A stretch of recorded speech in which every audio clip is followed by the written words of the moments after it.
بھائی کا سوال ہے کہ بعض جو ہے لوگ کہہ رہے ہیں کہ سنت موقدہ پڑھ لیں تو صحیح ہے، نہ پڑھیں تو کوئی ضرورت نہیں ہے، یہ مرضی پہ آپ کی ڈیپینڈ کرتا ہے۔ آیا سنت موقدہ واقعی اس کا ایسا حکم ہے؟ دیکھیں یہ بات بالکل غلط ہے۔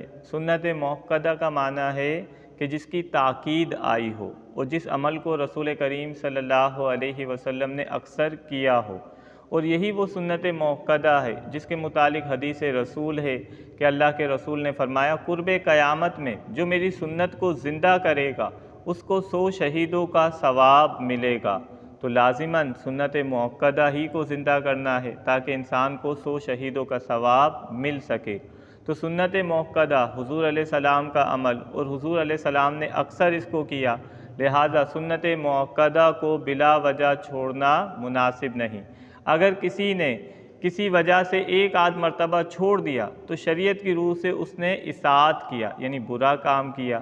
لیکن اگر کسی نے اس کی عادت بنا لی کہ وہ آتا ہے اور سنت موقدہ چھوڑ دیتا ہے، بس فرائض ہی پڑھتا ہے، تو یاد رکھیے ایک مرتبہ برا ہے، عادت بنانا گناہ صغیرہ ہے، پھر اس عادت پہ قائم رہنا یہ گناہ کبیرہ میں تبدیل ہوگا۔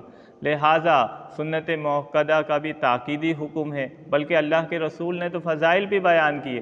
پیارے آقا علیہ السلام نے فرمایا کہ جس نے روزانہ کی سنت موقدہ نمازوں کا اہتمام کیا، اللہ اس کے لیے جنت میں محل تعمیر فرمائے گا۔